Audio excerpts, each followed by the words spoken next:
కూర్చుందాం. ఎవరు మాట్లాడుతూ మౌనంగా దీన్ని చిన్ముఖ అంటారు. చిన్ముఖ.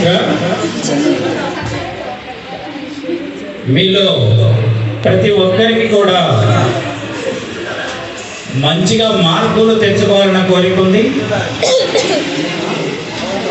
జీవితంలో పెద్ద ఉద్యోగం చేయాలి, బాగా డబ్బులు సంపాదించాలన్న కోరిక ఉంది.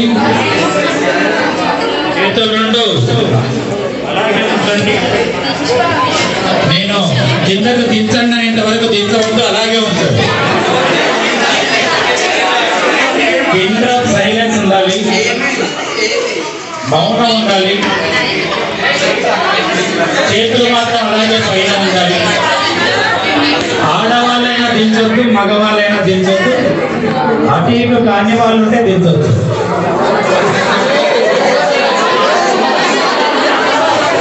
ఓకే, చేతులు కింద దించండి.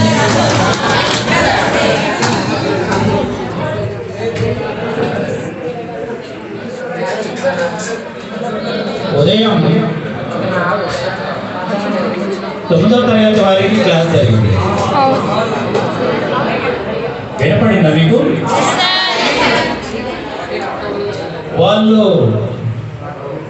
చిన్నపిల్లలు క్రమశిక్షణగా ఉంటారా, పెద్దవాళ్ళు? పెద్దవాళ్ళు.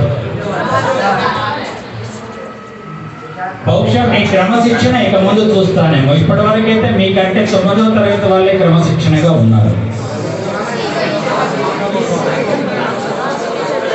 ఇక ముందు మీరే బహుశా వాళ్ళని మించి క్రమశిక్షణతో ఉంటారేమో చూద్దాం. మీలో మౌనం రావడానికి గట్టిగా చప్పట్లు కొట్టించాము, గట్టిగా నవ్వమని చెప్పాము. గట్టిగా చప్పట్లు కొట్టినా